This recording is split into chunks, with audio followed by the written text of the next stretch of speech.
বাস্তব একটি ঘটনা, সময় থাকলে শুনে যাবেন। গ্রামের একটা গরিব ছেলে একটা গরিব মেয়েকে বিয়ে করলো। বিয়ের পরে ছেলেটি মেয়েটিকে জিজ্ঞাসা করলো, আচ্ছা তোমার জীবনে কি কোনো স্বপ্ন আছে? তখন মেয়েটি বলল, হ্যাঁ আমার জীবনে অনেক স্বপ্ন, আমি একদিন অনেক বড় ডক্টর হব, কিন্তু আমি যে গরিব। তখন ছেলেটি হেসে বলল, আরে এই ব্যাপার, আমি আছি না। তারপর ছেলেটি মেয়েটিকে নিয়ে শহরে চলে গেল। সে প্রতিদিন রিক্সা চালাতো এবং বাসায় এসে নিজেই রান্না বান্না করতো। এদিকে মেয়েটি পড়াশোনা করতে লাগলো। এরকম করতে করতে মেয়েটি একসময় ডক্টর হয়ে গেল।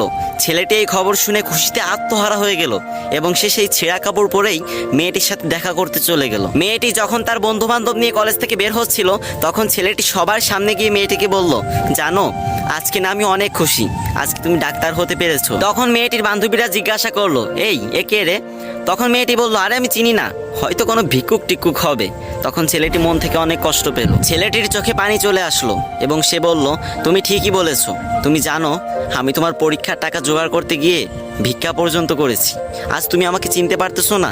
আমি তোমার স্বামী। এ কথা বলার সাথে সাথে মেয়েটি ছেলেটিকে একটা থাপ্পড় মেরে দিল এবং বলল, তোর সাহস তো কম না, তুই তখন থেকে যা ইচ্ছা তাই বলে যাচ্ছিস, আর আমি একটা ডাক্তার, তোর মতো ফকির আমার স্বামী হতে যাবে কেন? ছি। এরপর মেয়েটির একটি চাকরি হলো, আস্তে আস্তে টাকা পয়সা বাড়ি গাড়ি সবকিছুই হলো, কিন্তু ছেলেটা গরিব রয়ে গেল। কি বুঝলেন? ওই যে গ্রাম বাংলা একটা কথা আছে না, ভালা মানুষের দাম নাই, উপকারীরা বাঘে খায়।